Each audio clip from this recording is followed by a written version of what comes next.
জাপানের বিখ্যাত সূর্য ডিম আমের চাষ হয়েছে যশোরের অভয়নগর উপজেলার একটি খামারে। বিশ্বের সবচেয়ে দামি এই আম চাষে সাফল্য পেয়ে খুশি খামার মালিক আসাদুর রহমান। যশোরের অভয়নগর উপজেলার চরিশিয়া ইউনিয়নের ডুমুরতলা গ্রামের সরখোলা মসিয়াহাটি সড়কের পাশে দারুল আসাদ খামার বাড়ির গাছে ঝুলছে লাল রঙের সূর্য ডিম আম। এই খামারের মালিক গুয়াখোলা গ্রামের মৃত সিরাজুল ইসলামের ছেলে মোহাম্মদ আসাদুর রহমান। দারুল আসাদ খামার বাড়ি ঘুরে দেখা গেছে দুটি মাছের ঘেরের মাঝে সারিবদ্ধভাবে মিয়াঝাকি আম গাছ লাগানো রয়েছে। গাছগুলো তেমন বড় না হলেও বোটায় বোটায় রঙিন আম জ্বলছে।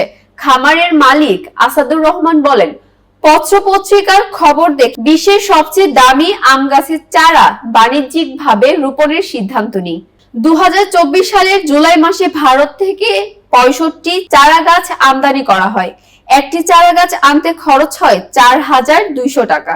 বর্তমানে 23টি গাছে আম ধরেছে, বাকি গাছগুলোতেও আম ধরতে শুরু করেছে।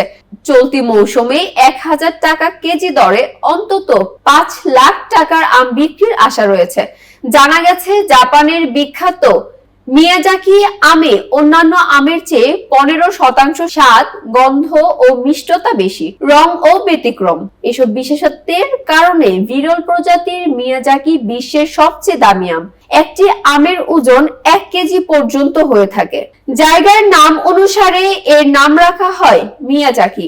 পৃথিবীতে বিখ্যাত হওয়ার পেছনে সবচেয়ে বড় কারণ এই আমের মূল্য।